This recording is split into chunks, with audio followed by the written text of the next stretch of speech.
신앙 고백 드리시겠습니다. 전능하사 천지를 만드신 하나님 아버지를 내가 믿사오며 그 외아들 우리 주 예수 그리스도를 믿사오니 이는 성령으로 잉태하사 동정녀 마리아에게서 나시고 본디오 빌라도에게 고난을 받으사 십자가에 못 박혀 죽으시고 장사한 지 사흘 만에 죽은 자 가운데서 다시 살아나시며 하늘에 오르사 전능하신 하나님 우편에 앉아 계시다가 저희로서 산 자와 죽은 자를 심판하러 오시리라. 성령을 믿사오며 거룩한 공의와 성도가 서로 교통하는 것과 죄를 사하여 주시는 것과 몸이 다시 사는 것과 영원히 사는 것을 믿사옵나이다. 아멘. 찬송가 144장 찬양 들으시겠습니다. 144장입니다.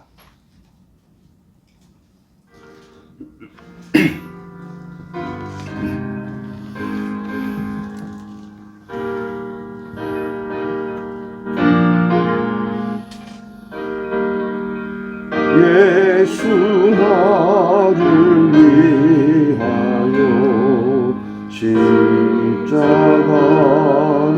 질 때 세상 죄를 지시고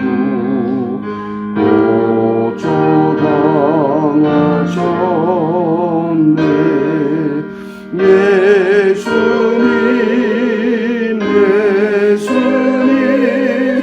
나의 죄 위하여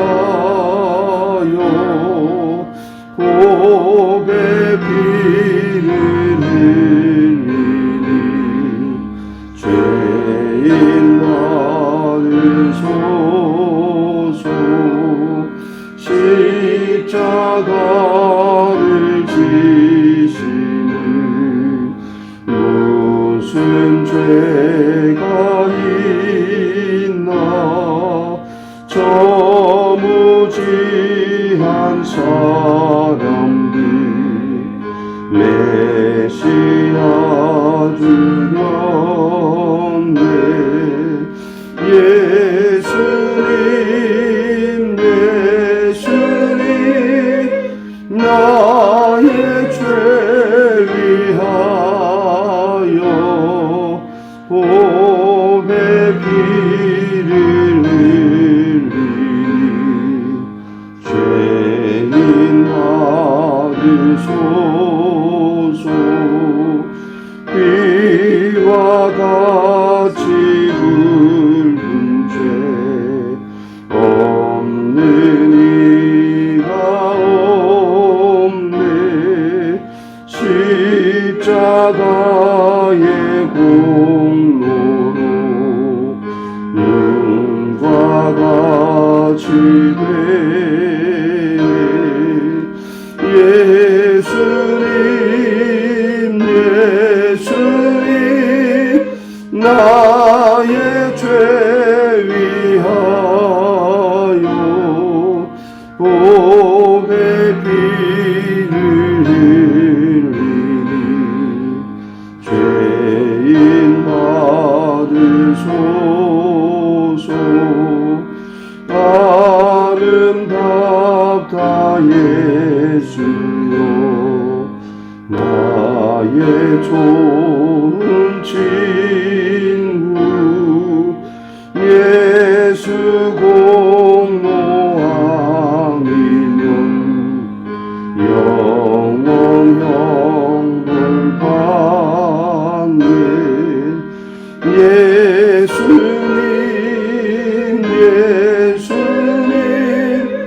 나의 죄 위하여 보배 피를 흘리니 죄인 받으소서.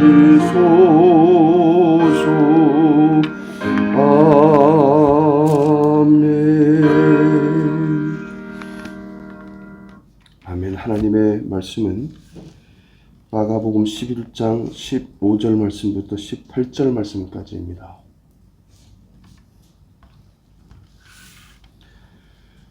마가복음 11장 15절 말씀부터 18절 말씀까지입니다.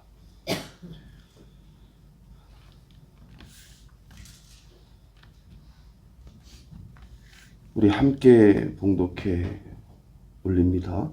그들이 예루살렘에 들어가니라.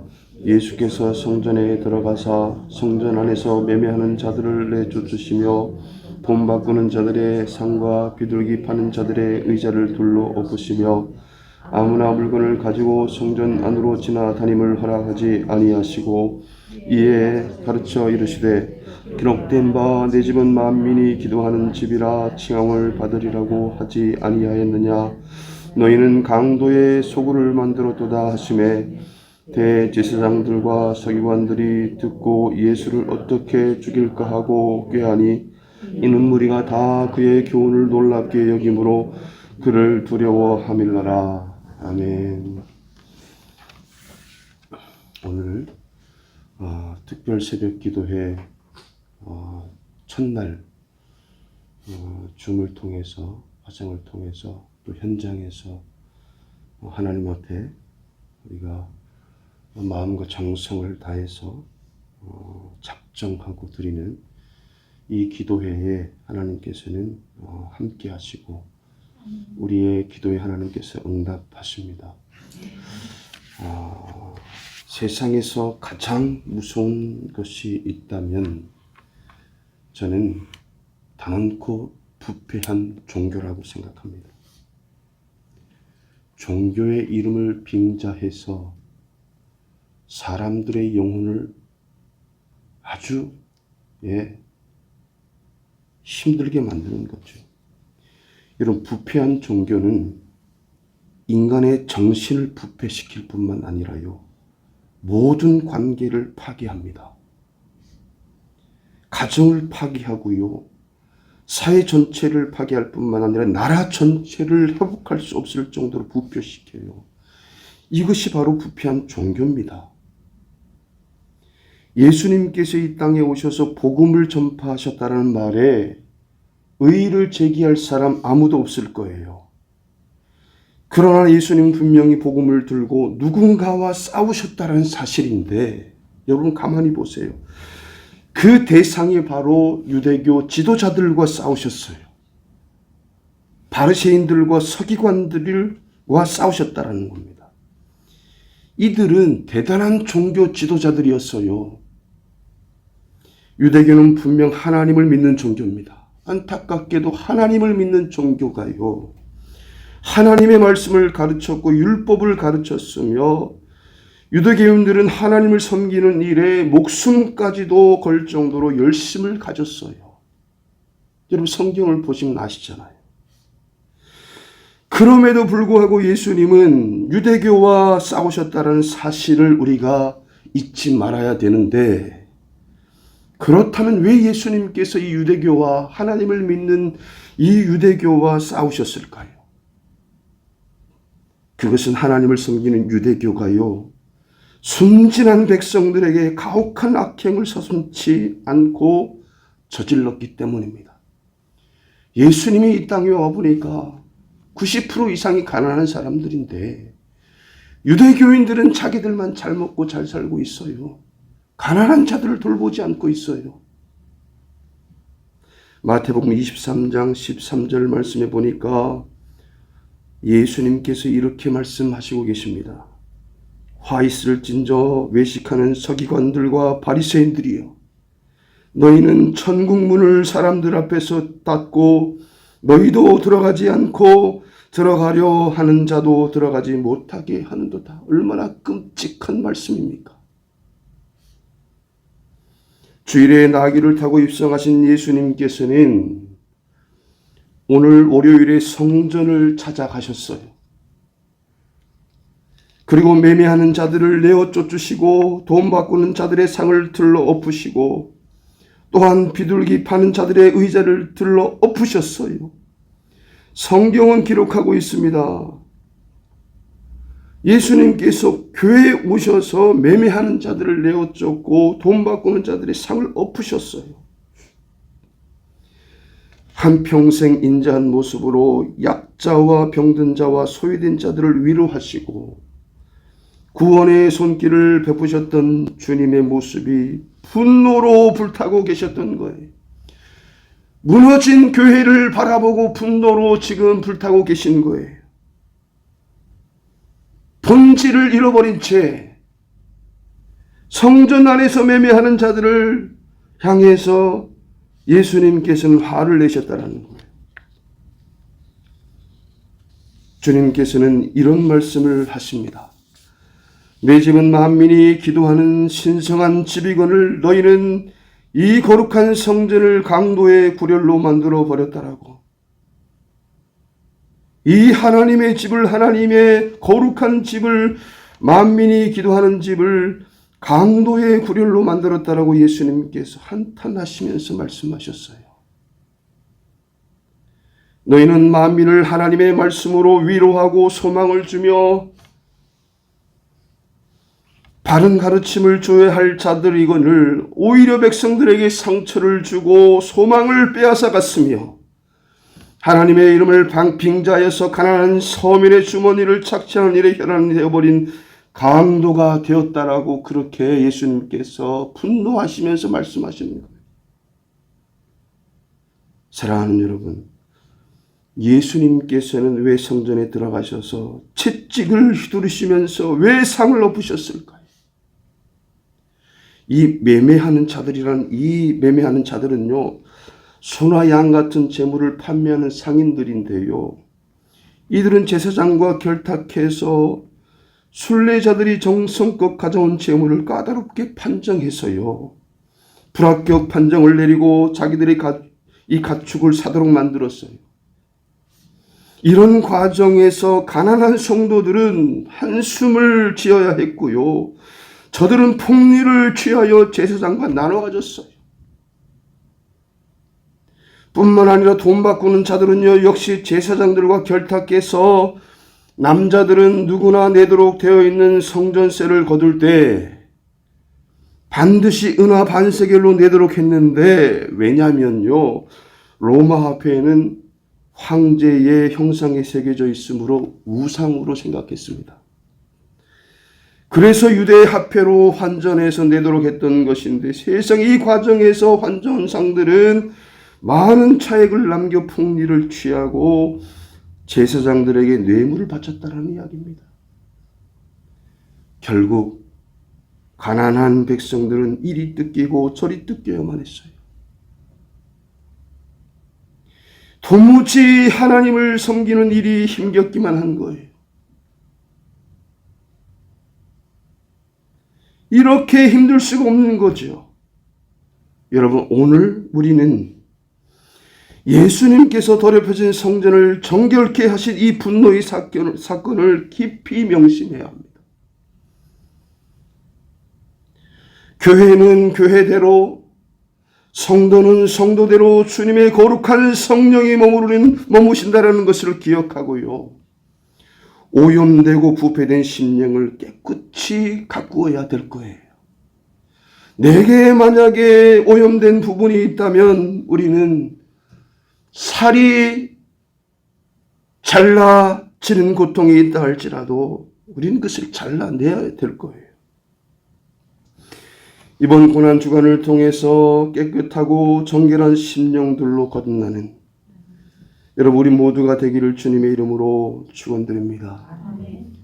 예수님이 우리 은석교회에 오셔서 화낼 일이 전혀 없는 마지막 때에 참으로 귀한 교회다라고 예수님께서 말씀하시는 그런 교회 되기를 원하는 것입니다. 여러분의 가정 또한 마찬가지입니다. 개인도 마찬가지입니다. 예수님께서 교회를 바라보시며 강도의 소굴이라고 말씀하신 그 말씀 우리가 기억하면서 우리에게 있어서는 안 될 것들을 우리는 제거해야 될 것입니다. 홍정길 목사님이 2017년 8월 26일자 뉴스앤조이와 인터뷰에서 이런 이야기를 했어요. 평생 검사로 알고 지냈던 분이 설명한 오늘날 한국 교회의 현 주소랍니다.